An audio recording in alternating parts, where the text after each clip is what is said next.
नमस्कार, आप देख रहे हैं द न्यूज बर्ड। मैं हूं आपके साथ अर्पिता सिंह और आइए नजर डालते हैं इस वक्त की खास खबरों पर।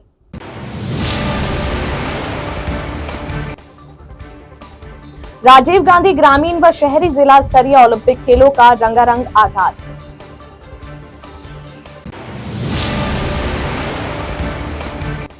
मुख्यमंत्री आदरणीय और सम्मानीय नेता उनके द्वारा न्यायपालिका पर टिप्पणी नितांत निंदनीय, माफी मांगनी चाहिए।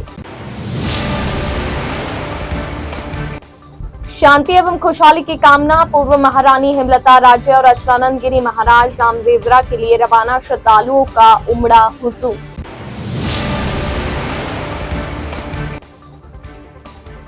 रोडवेज कार्मिकों ने फूंका मुख्यमंत्री का पुतला। और अब खबरें विस्तार से। राजीव गांधी ग्रामीण व शहरी ओलंपिक खेल 2023 के जिला स्तरीय खेलों का उद्घाटन समारोह शुक्रवार को उम्मेद स्टेडियम में विधायक महेंद्र बिश्नोई के मुख्य आतिथ्य में आयोजित हुआ। जोधपुर ग्रामीण जिले की कुल 211 टीमों में पुरुष वर्ग की 101 टीम में 1096 खिलाड़ी, महिला वर्ग की 110 टीमों के 1203 खिलाड़ी सहित कुल 2299 खिलाड़ी भाग ले रहे हैं। बिश्नोई उद्घाटन के अवसर पर कहा कि राजीव गांधी ओलंपिक खेलों के माध्यम से मुख्यमंत्री की मंशा है कि राजस्थान के खिलाड़ी भी अंतर्राष्ट्रीय स्तर के देश और प्रदेश में अपना नाम रोशन करे। उन्होंने कहा कि आज यहाँ महिलाओं का प्रतिनिधित्व पुरुषों की तुलना में अधिक है, यह हम सभी के लिए गर्व का विषय है। वहीं शहर विधायक मनीषा पवार ने कहा कि इस आयोजन में 170 टीमें जिले भर से आ चुकी है। राजस्थान में हिट राजस्थान फिट राजस्थान के सपने को साकार करने के लिए मुख्यमंत्री अशोक गहलोत ने बहुत अच्छी पहल की है। इन खेलों से निकले खिलाड़ी राष्ट्रीय व अंतर्राष्ट्रीय स्तर पर प्रदेश जिले का नाम रोशन करें, यही मंशा मुख्यमंत्री की है। आज आरंभ हुए खेल में पहले अतिथियों द्वारा ध्वजारोहण किया गया और खिलाड़ियों को शपथ दिलाई गई। राजकीय बालिका उच्च माध्यमिक विद्यालय महामंदिर के छात्राओं द्वारा स्वागत गीत के साथ सांस्कृतिक प्रस्तुतियां दी गई। उद्घाटन मैच रस्साकसी प्रतियोगिता शेरगढ़ एवं केरू के मध्य आयोजित हुआ। जिला शिक्षा अधिकारी ग्रामीण सीमा शर्मा द्वारा धन्यवाद ज्ञापित किया गया। ध्वज का आरोहण कर रहे हैं और ये जिला स्तरीय खेलों के आयोजन का ध्वज आरोहित हुआ। जैसा कि हम अच्छी तरह से जानते हैं कि राजस्थान सरकार की बजट घोषणा के तहत यह राजीव गांधी खेलों की शुरुआत हुई है। गत वर्ष ग्रामीण क्षेत्रों में राजीव गांधी ग्रामीण ओलंपिक खेलों का आयोजन किया गया था। उसी तर्ज पर इस वर्ष जो है शहरी क्षेत्र में भी ये खेल शुरू किए गए, राजीव गांधी शहरी ओलंपिक खेल। सबसे पहले जैसा कि आप लोगों को मालूम है एक क्लस्टर स्तर पर यह प्रतियोगिता आयोजित की गई थी। उसमें जो विजेता हुए उनके लिए आज ये जिला स्तर पर प्रतियोगिता का आयोजन किया गया।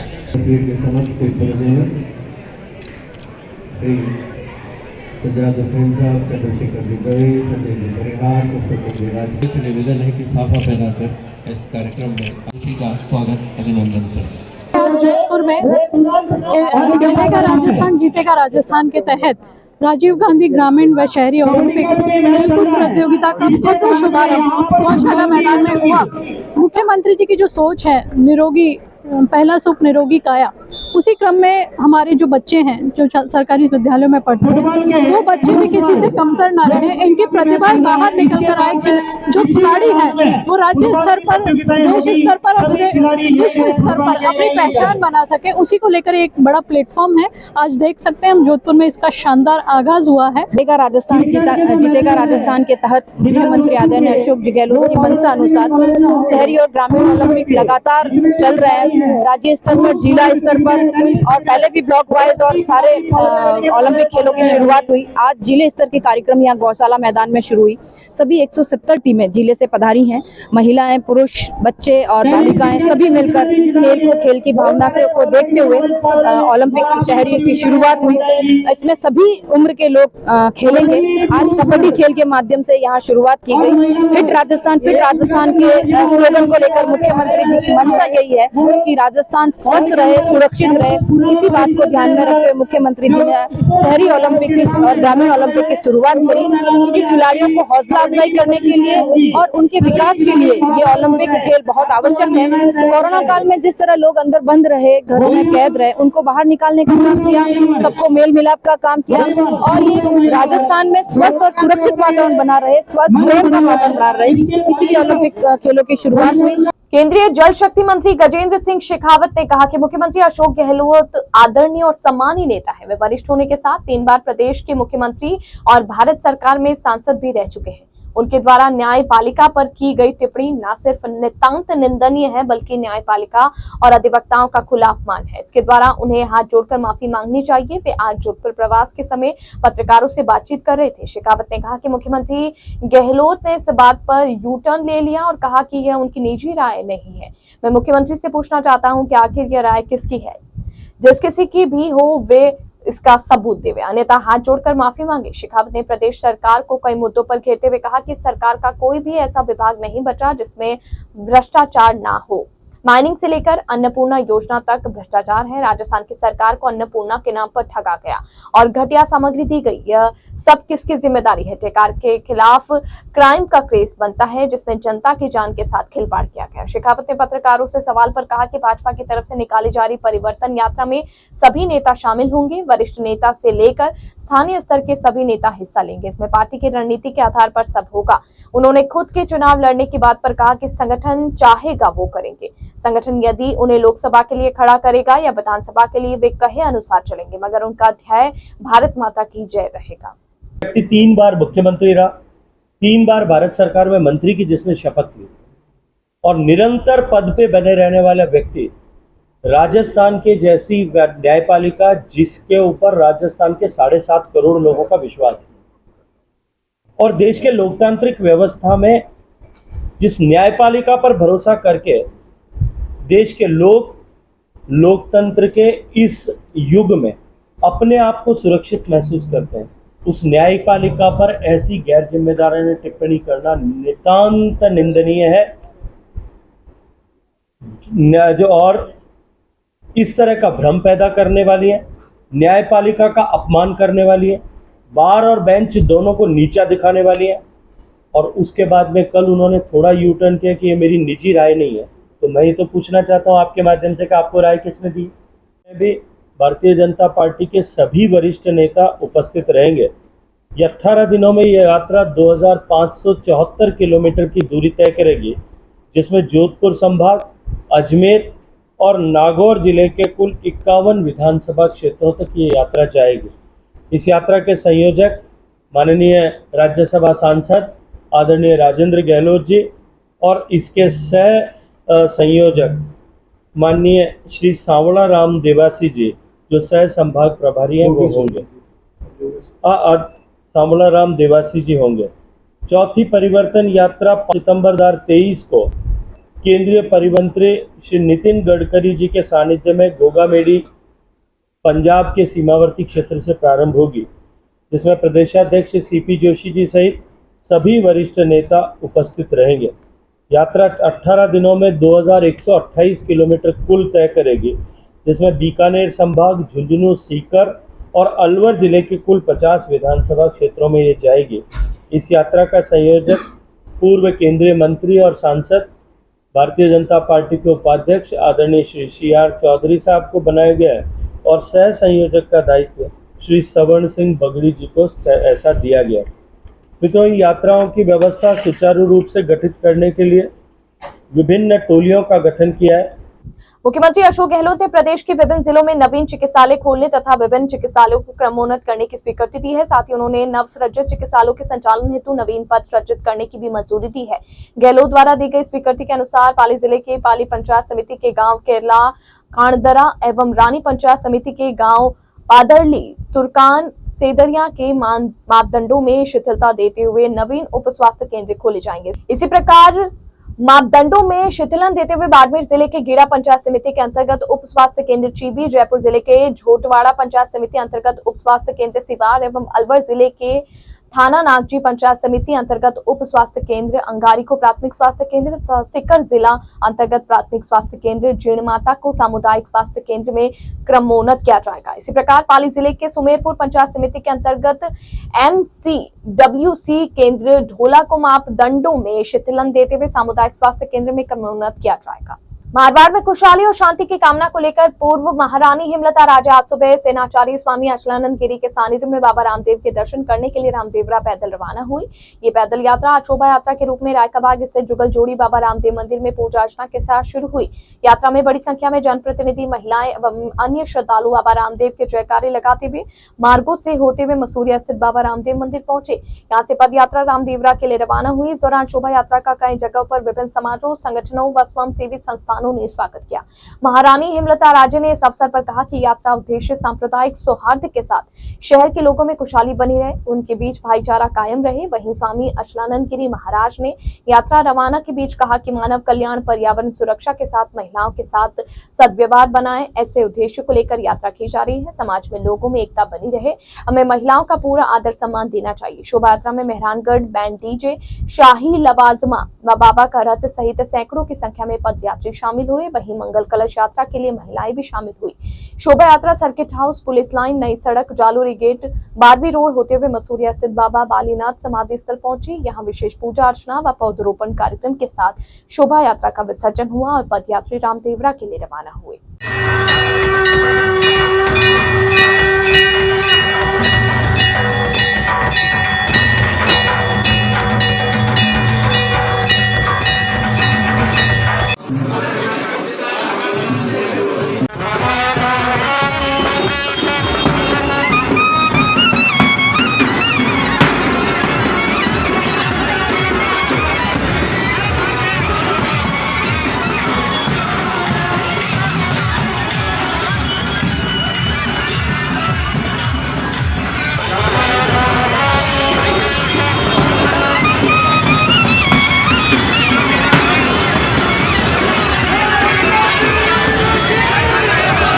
यात्रा हो रही है और मेरी इच्छा है कि 36 को हम साथ रहे, दंगा फसाद नहीं होए, सबके घरों में खुशहाली होए। तो बाबा सबको आशीर्वाद आ रहे हैं के बाद जुगल मंदिर से रामदेवरा तक मानव कल्याण, एकता, भाईचारा, नशा मुक्ति, नारी चेतना, पर्यावरण, पेड़ लगाना, नशा मुक्ति उद्देश्य और सबसे बड़ी एकता की यात्रा है।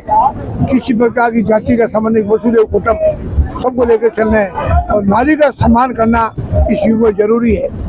गणगौर है, देवी है, तीज है, त्योहार आ रहे हैं और लोग औरतों को शराब पी के अपमान करते हैं। उनको ये कहना है कि साक्षात देवी औरत है, ये तीज है, गणगौर है, वो सही नहीं है, ये औरतें सही है। इनके व्यवहार करो, सत्कर्म करो, इनकी इज्जत करो तो घर में लक्ष्मी आएगी। जिसके औरत खुश होती है, धन की वर्षा होती है। ये यात्रा लेके जा रहे हैं भाईचारा। राजस्थान रोडवेज श्रमिक संगठनों के संयुक्त मोर्चे की ओर से शुक्रवार को पूरे प्रदेश में रोडवेज की सभी इकाइयों पर राज्य सरकार की चुनावी वादा खिलाफी और रोडवेज प्रबंधन द्वारा मांगों को पूरा करने के प्रति टालमटोल नीति पर विरोध में पुतला दहन किया गया। जोधपुर में भी रायकाबाग स्थित केंद्रीय बस स्टैंड पर मुख्यमंत्री अशोक गहलोत का पुतला जलाया गया। रोडवेज कर्मचारियों ने बताया कि 1 जुलाई से शुरू किए गए चरणबद्ध रोडवेज बचाओ रोजगार बचाओ आंदोलन को 2 महीने से ज्यादा हो गए हैं। इस मध्य संयुक्त मोर्चे द्वारा आंदोलन के 7 चरण आयोजित किए जा चुके हैं, लेकिन अभी तक ना तो राज्य सरकार द्वारा वर्ष 2018 के विधानसभा चुनाव के समय रोडवेज व कर्मचारियों को आर्थिक संकट के उबारने के लिए किए गए वादे पूरे करने की पहल की गई और न ही रोडवेज प्रबंधन द्वारा औचित्यपूर्ण मांगों को 4 बार की वार्ता के बावजूद पूरा किया जा रहा है, जिसके चलते रोडवेज बचाओ रोजगार बचाओ आंदोलन के 8वें चरण में आज मुख्यमंत्री व राज्य सरकार के प्रतीकात्मक पुतले का दहन किया गया। कर्मचारी यूनियन और संयुक्त मोर्चा संगठन, रिटायर्ड कर्मचारी और सीपीएफ के कर्मचारी सभी लोग आज इकट्ठे हुए हैं। आज चौथी बार ज्ञापन दे रहे हैं इस महीने के अंदर कि राजस्थान रोड सरकार जो नीतियाँ बना रही है, कर्मचारी विरोधी नीतियाँ बना रही है और उनको कर्मचारियों को बर्बाद करने में लगी हुई है। अभी घोषणा की थी सरकार ने कि हम नई गाड़ियाँ ले रहे हैं, इन्होंने एक भी नई गाड़ी नहीं ली है और अनुबंधित वाहन ले चुके हैं, उनका किराया बहुत भारी दे रहे हैं, जिसकी वजह से रोड जो आगे आने वाले घाटा होगा। नई भर्ती नहीं कर रहे हैं और अनुबंधित वाहनों की वजह से पुरानी जो गाड़ियाँ पड़ी है उनको नीलाम करने में लगी हुई है, जिसके पास रोडवेज की गाड़ियाँ बचेगी नहीं, अनुबंधित पर ही आधारित रहेगी। जो मर्जी पड़ेगा आएंगे, मर्जी पर जाएंगे, ऐसे ही ड्राइवर रहते हैं जिससे दुर्घटना होने का कई दफ़े चांसेज रहता है। रोडवेज की भर्ती के अंदर दुर्घटना होने का बहुत कम चांसेज रहते हैं और परिचालक भर्ती आजकल परिचालकों को आजकल ये ठेके प्रणाली अपना रखी है, जिस ठेके प्रणाली में मोनोपोली इनकी चलती है और सरकार इस ओर कोई ध्यान नहीं दे रही है। न कभी चेकिंग व्यवस्था सही है और न कोई यात्रियों को ध्यान देने वाला होता है। रोडवेज के कर्मचारी हैं, आज तक कोई शिकायत नहीं आई, किसी प्रकार की दुर्घटना घटित नहीं हुई और किसी भी प्रकार से किसी यात्री के साथ में अभद्र व्यवहार नहीं करता है ऑन ड्यूटी कर्मचारी। आज आपने क्या किया? आज वो पुतला दहन किया, सरकार की नीतियों के खिलाफ दहन किया गया है और पहले भी प्रदर्शन किया था हमने और आने वाले भविष्य में इसे भी ज़्यादा कदम उठाने की कार्रवाई होगी। आरोग्य भारती के जोधपुर प्रांत इकाई द्वारा गर्भ संस्कार विषय पर 2 दिवसीय राष्ट्रीय कार्यशाला 2 सितंबर से लघु उद्योग भारती जोधपुर के सभा भवन में शुरू होगी, जिसमें वैदिक गर्भ संस्कार द्वारा गर्भावस्था में ही शिशु के शारीरिक स्वास्थ्य और संस्कार पूर्ण मानसिक स्वास्थ्य के निर्माण और समुचित विकास को ध्यान में रखकर गर्भवती माताओं को विशिष्ट परिचर्या की जानकारी दी जाएगी। आरोग्य भारती की राष्ट्रीय कार्यकारिणी सदस्य मीडिया प्रियंका झावक ने बताया कि इस राष्ट्रीय कार्यशाला के उद्घाटन समारोह की मुख्य अतिथि डॉक्टर सर्वपल्ली राधाकृष्णन, राजस्थान आयुर्वेद विश्वविद्यालय के कुलपति प्रोफेसर वैद्य प्रदीप कुमार प्रजापति होंगे और अनुबंध वृद्ध आश्रम कुटीर के अध्यक्ष अनुराधा आडवाणी समारोह की अध्यक्षता करेंगी। इस अवसर पर आरोग्य भारती के राष्ट्रीय संगठन महासचिव डॉक्टर अशोक कुमार वार्षण ने राष्ट्रीय कार्यकारिणी सदस्य तथा गर्भ संस्कार प्रकल्प की राष्ट्रीय संयोजिका डॉक्टर मधुरा कुलकर्णी, राष्ट्रीय सचिव डॉक्टर प्रशांत गुप्ता, राष्ट्रीय कार्यकारिणी सदस्य वैद्य केदारनाथ शर्मा समारोह के विशिष्ट अतिथि होंगे। पुरातन संस्कार व्यवस्था में व्यक्ति के संपूर्ण विकास के लिए 16 संस्कारों की व्यवस्था थी। पहले परिवार बड़े होते थे, इसलिए परिवार में ही संस्कार बड़े से छोटे तक ट्रांसमिट होते थे।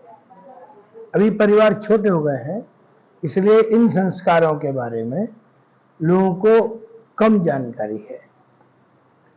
गर्भ संस्कार एक ऐसा विषय है जिसके बारे में नई पीढ़ी को बहुत कम जानकारी होती है।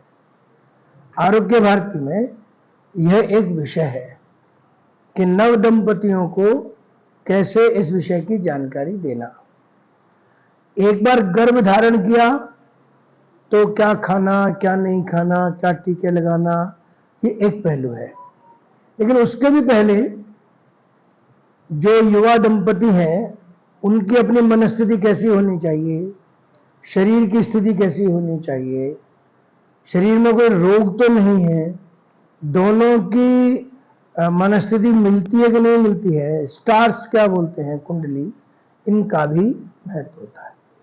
गर्भ संस्कार में 3 महीने तक उन ऐसे युवा दंपतियों का प्रशिक्षण और शुद्धिकरण की प्रक्रिया है। एक बार वो हो गया तो फिर गर्भ धारण करने के बाद क्या क्या चाहिए वो आयुर्वेद में वर्णित है। खान पान, स्पिरिचुअल हेल्थ, बाहर का वायुमंडल, कब किस महीने में क्या पदार्थ अधिक लेना। जैसे तीसरे महीने में हड्डी बनना शुरू होती है तो कैल्शियम चाहिए, तो वैसे ही पदार्थ चाहिए। दूध, 5वें महीने में ब्रेन बनता है तो घी चाहिए तो घी दिया जाता है। 6वें महीने में आंख बनना शुरू होती है तो विटामिन ए के वाले पदार्थ चाहिए। 7वें महीने में फिर हड्डियों की आवश्यकता पड़ती है स्ट्रेंथ के लिए, तो फिर उसको कैल्शियम की आवश्यकता होती है। तो किस समय क्या खाना, तो फिजिकल डेवलपमेंट, मेंटल डेवलपमेंट और स्पिरिचुअल डेवलपमेंट, ये तीनों भी उसमें जुड़ते हैं, तभी कोई भी आने वाली संतति वह पूर्ण विकसित होकर इस संसार में आती है। तो आरोग्य भारती में इस विषय की जानकारी, प्रशिक्षण, प्रकल्प, साहित्य, शोध, यह सब काम होता है। यहाँ पर हमारी रचना में तो 12 प्रांत हैं, लेकिन शासकीय दृष्टि से छत्तीसगढ़, मध्य प्रदेश, राजस्थान, हरियाणा, दिल्ली, पंजाब, जम्मू कश्मीर, हिमाचल प्रदेश और उत्तर प्रदेश के कार्यकर्ता आने वाले। और बुलेटिन में यहाँ रुकेंगे एक ब्रेक के लिए। ब्रेक के बाद जारी रहेगा खबरों का सिलसिला। आप बने रहिए द न्यूज वर्ल्ड के साथ।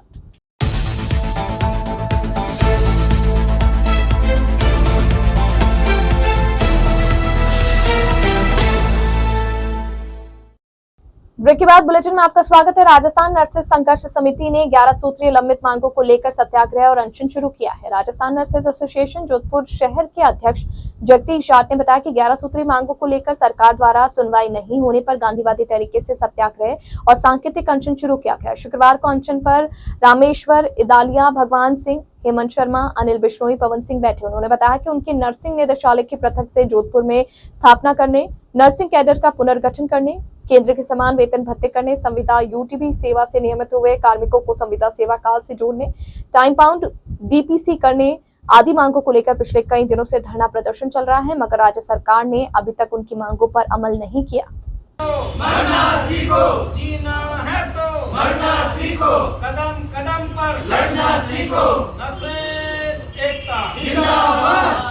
विभिन्न मांगों को लेकर आंदोलनरत राजस्व सेवा परिषद के कार्मिकों की पेन डाउन हड़ताल शुक्रवार को 5वें दिन भी जारी रही। यह हड़ताल सोमवार को शुरू हो गई थी। कार्मिकों का कहना है कि जब तक उनकी मांगों के संबंध में आदेश जारी नहीं होता तब तक वे उपखंड मुख्यालय पर उपस्थित रहकर धरना प्रदर्शन करेंगे।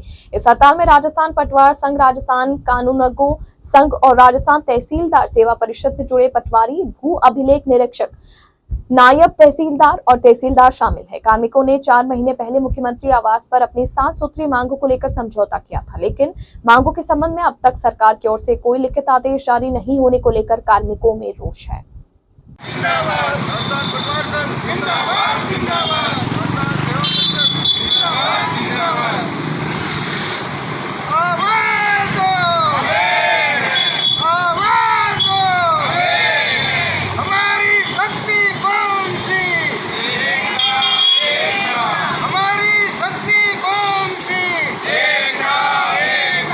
राजस्थान राजस्व सेवा परिषद द्वारा दिनांक 23/4/2023 को माननीय मुख्यमंत्री महोदय के साथ जो वार्ता हुई थी हमारी 7 सूत्री मांगा को लेकर, जिनका अभी 4-5 महीने व्यतीत हो जाने के बाद भी क्रियान्वयन नहीं हुआ, उनके विरोध स्वरूप हम दिनांक 28 तारीख से पेन डाउन स्ट्राइक पर पटवारी, गिरदावर, नायब तहसीलदार, तहसीलदार सभी पेन डाउन हड़ताल पर हैं। जब तक सरकार हमारी मांगे नहीं मानेगी तब तक हम लिखित समझौता नहीं होगा तब तक हम हड़ताल पेन डाउन जारी रखेंगे। हमारी 7 सूत्री मांगे हैं, जिनमें पटवारी की ग्रेड पे L8 करना, नायब तहसीलदार का पद 100% पदोन्नति से भरना और पटवारी, भू अभिलेख निरीक्षक, नायब तहसीलदार, तहसीलदार का कैडर पुनर्गठन करने के लिए हम पेन डाउन स्ट्राइक कर रहे हैं। कितने लोग हैं जो पेन डाउन? पूरे राजस्थान में पटवारी, RI, तहसीलदार, नायब तहसीलदार सभी हड़ताल पे हैं। इसके लिए आपने किसी उच्च अधिकारी से बात की? हमने ज्ञापन दिया था 27 तारीख को कलेक्टर साहब को, ADM साहब को और मुख्यमंत्री के नाम यहाँ से ज्ञापन भेजा था उपखंड अधिकारी महोदय। किसी प्रकार का कोई आश्वासन नहीं हुआ। माननीय मुख्यमंत्री महोदय से हम ये कहना चाहते हैं कि ये हमारी मांगे मान लो, आपकी सरकार दोबारा वापस रिपीट कर देंगे। जयनारायण व्यास विश्वविद्यालय की विस्तार व्याख्यानमाला योजना के तहत 5 सितंबर को दोपहर 1 बजे केंद्रीय कार्यालय स्थित बृहस्पति भवन में प्रोफेसर नामवर सिंह स्मृति व्याख्यान का आयोजन किया जाएगा। इस अवसर पर उपनिवेशवाद कुछ विचार विषय पर वरिष्ठ चिंतक एवं जवाहरलाल नेहरू विश्वविद्यालय नई दिल्ली के पूर्व प्रोफेसर तथा संघ लोक सेवा आयोग नई दिल्ली के पूर्व सदस्य प्रोफेसर पुरुषोत्तम अग्रवाल मुख्य वक्ता के रूप में अपने विचार व्यक्त करेंगे। कार्यक्रम की अध्यक्षता जयनारायण व्यास विश्वविद्यालय के कुलपति प्रोफेसर KL श्रीवास्तव करेंगे। व्याख्यानमाला के संयोजक पत्रकारिता एवं जनसंचार विभाग के अध्यक्ष एवं पूर्व अधिष्ठाता प्रोफेसर किशोरीलाल रेगर ने बताया कि कुलपति को प्रोफेसर VV जॉन के समय सन 1970 से 1974 तक प्रोफेसर नामवर सिंह विश्वविद्यालय के हिंदी विभाग में प्रोफेसर एवं विभाग का अध्यक्ष रहे थे। रेलवे द्वारा भावनगर हरिद्वार भावनगर साप्ताहिक एक्सप्रेस नई ट्रेन का संचालन किया जा रहा है। यह ट्रेन 4 सितंबर को भावनगर से हरिद्वार के मध्य उद्घाटन स्पेशल रेल सेवा के रूप में किया जा रहा है। मंडल रेल प्रबंधक पंकज कुमार सिंह के अनुसार उद्घाटन स्पेशल रेल सेवा गाड़ी संख्या 19271 भावनगर हरिद्वार स्पेशल रेल सेवा 4 सितंबर को भावनगर से 8:20 पर रवाना होकर 6 सितंबर को 3:40 पर हरिद्वार पहुंचेगी। नियमित रेल सेवा गाड़ी संख्या 19272 हरिद्वार भावनगर साप्ताहिक एक्सप्रेस रेल सेवा 6 सितंबर सितंबर से प्रत्येक बुधवार को हरिद्वार से 5 बजे रवाना होकर गुरुवार को 12:45 पर भावनगर पहुंचेगी। इसी प्रकार गाड़ी संख्या 19271 भावनगर हरिद्वार साप्ताहिक एक्सप्रेस रेल सेवा 11 सितंबर से भावनगर से प्रत्येक सोमवार को 8:20 रवाना होकर बुधवार को 3:40 पर हरिद्वार पहुंचेगी। रेल सेवा मार्ग में भावनगर, पाड़ा, सिरोही गुजरात, धोला, बाटोद, लींबड़ी, सुरेंद्रनगर, विरमगांव, पाटन, भीलड़ी, धनेरा, मारवाड़, भीनमाल, मोदरान, जालोर, मोकलसर, समदड़ी, जोधपुर, डेगाना, छोटी खाटू, डीडवाना, लाडनू, सुजानगढ़, हिसार, झाकल, सुनाम, उधम सिंह वाला, धूरी, पटियाल, राजपुरा, अंबाला, कैंट, सहारनपुर व रुड़की स्टेशनों पर ठहराव करेगी। संभाग में 29 जुलाई से 31 अगस्त तक विभिन्न सामाजिक व निजी स्थानों पर 68 पूजाओं का आयोजन हुआ। मीडिया कोऑर्डिनेटर शिवानी व्यास ने बताया कि बैंगलोर स्थित आश्रम में आए अजय वालेचा के सानिध्य में पंडितों ने वैदिक मंत्रोच्चारण के साथ रुद्र पूजाओं का भव्य संचालन किया। अजय वालेच ने बताया कि अनादिकाल से भारत में रुद्र पूजा करने का चलन है। रुद्र भगवान शिव के पराक्रमी रूप को दर्शाता है जो सबका भला चाहता है तथा व्यक्ति के निजी जीवन में व क्षेत्रों में समृद्धि लाता है। रुद्र पूजा के माध्यम से लगभग 25,000 लोगों ने अपने जीवन को एक नई दिशा देने का संकल्प लिया और आध्यात्मिक अभियान में भाग लेने का आशीर्वाद प्राप्त किया। VTS कोऑर्डिनेटर रौनक जैन ने बताया कि सावन के महीने में अधिक मास लगने से शिव जी की पूजा का महत्व भी दुगना हो गया। इस अवसर पर अंतर्राष्ट्रीय समेरू गायक रोहित श्रीधर द्वारा मनमोहक भजन संध्या का आयोजन हुआ। मनीष हसानी, दिव्या हसानी, सुनील भारद्वाज, कीर्ति चौराडिया, सिद्धांत चतुर्बुद्ध, मोनिका, आदित्य डागा, योगेंद्र सिंह, नितिन अग्रवाल, दीक्षा गुप्ता, चंद्रभान सिंह, नम्रता साकर, वासुदेव का विशेष सहयोग रहा।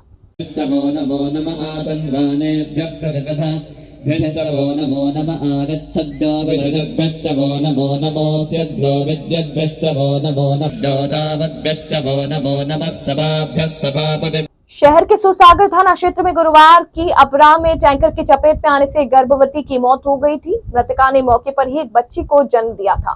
उसका पति और बेटा घायल हो गए थे। तब मृतका के पिता श्यामलाल और घायल के भाई कैलाश मेघवाल सहित कई लोगों ने जिला कलेक्टर मुआवजा और नौकरी दिए जाने की मांग करते हुए ज्ञापन दिया। शव को फिलहाल मोर्चरी से नहीं उठाया गया। घायल कैलाश मेघवाल के भाई केसाराम ने बताया कि इसमें पुलिस और डॉक्टर की भी लापरवाही रही। डॉक्टर ने अस्पताल में अच्छे से इलाज नहीं किया। उसके भाई को अस्पताल से डिस्चार्ज कर दिया गया। बता दें कि गुरुवार को करीब 3 बजे चौपड़ सुरसागर जैसलमेर नेशनल हाईवे पर एक तेज गति व लापरवाही से चलता हुआ डीजल व पेट्रोल से भरा हुआ टैंकर ने बाइक को टक्कर मारी। बाइक पर 5वीं रोड पर रहने वाली निशा, पति कैलाश व 10 साल की बच्ची और 6 साल का बेटा केरू जा रहे थे। निशा धर्म भाई को राखी बांधने जा रही थी। ये पूरी बात आपको पूरा घटना इस तरीके से बयान करूंगा कि मेरा छोटा भाई कैलाश बामणिया अपनी पत्नी, अपने पुत्र और अपनी साले की बेटी के साथ अपने धर्मेला भाई के यहाँ राखी बांधने के लिए जा रहे थे। रास्ते के अंदर एक ट्रक जो तेज़ गति से अनियंत्रित अवस्था में और लहराते हुए आ रहा था, जिसने अचानक से टक्कर मारी, जिसमें मेरे भाई कैलाश की पत्नी, मेरी भातृवधू का देहांत वहीं पे हो गया, जो ऑलरेडी गर्भावस्था में थी और उस गर्भावस्था में हाथों हाथ वहीं पे उसकी डिलीवरी हो गई, जो 8 माह से गर्भस्थ थी। और ये एक दुखद घटना है और मैं और हमारा समाज सब लोग हम ये चाहते हैं कि मृत निशा के परिवार को उचित मुआवजा दे और हमारी जो भी मांगे हैं उन उचित हर्जाना मिले उनको और उनके साथ पूर्णतया न्याय हो। आपका समाज की तरफ से केशाराम मेघवाल मेरा नाम है। जो भी है उसका पूर्ण निर्णय हमारा समाज और समाज के प्रतिष्ठित व्यक्ति सारा मिलकर इसका उचित निर्णय करें। चिकित्सा विभाग की कार्यशाला में जिले के मुख्य चिकित्सा एवं स्वास्थ्य अधिकारी डॉक्टर HL ताबियार के नेतृत्व में चिकित्सा विभाग के सभी कार्मिक, आशा, ANM, LHV, BPM, BHS सहित आयुर्वेद और महिला बाल विकास विभाग के कार्मिक और नर्सिंग छात्र छात्राएं वीडियो कॉन्फ्रेंसिंग के माध्यम से आमुखीकरण कार्यशाला में शामिल हुए। जन कल्याण पोर्टल ऐप डाउनलोड पर भागीदार बनने का अवसर। कार्यशाला में मुख्य सचिव उषा शर्मा भी दौरान अतिरिक्त मुख्य सचिव चिकित्सा विभाग शुभराज सिंह ने संबोधित करते हुए कहा कि चिकित्सा क्षेत्र में माननीय मुख्यमंत्री की नई सोच से विकास कार्य हुए। जयपुर में IPD टावर जैसे सपने साकार हो रहे हैं। वहीं CMHO डॉक्टर ताबियार ने बताया कि कार्यशाला में जिले भर से लगभग 10,000 लोगों ने भाग लिया। उन्होंने बताया कि जिला मुख्यालय पर 2 VC सेटअप किए गए थे। इसी प्रकार सभी ब्लॉक पर भी व्यवस्था की गई। अन्य स्थानों पर ई-मित्र के माध्यम से और वेबएक्स से भागीदारी सुनिश्चित की गई। और अंत में मुख्य समाचार एक बार फिर से।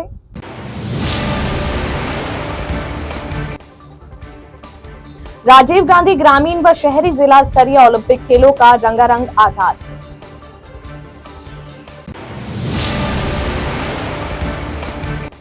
मुख्यमंत्री आदरणीय और सम्मानीय नेता, उनके द्वारा न्यायपालिका पर टिप्पणी नितांत निंदनीय, माफी मांगनी चाहिए।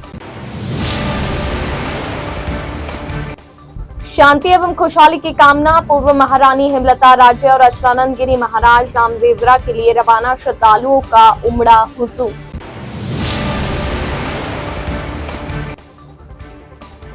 रोडवेज कार्मिकों ने फूका मुख्यमंत्री का पुतला। इस बुलेटिन में फिलहाल के लिए इतना ही और खबरों को जानने के लिए आप बने रहिए द न्यूज बर्ड के साथ। तब तक के लिए मुझे दीजिए इजाजत। नमस्कार।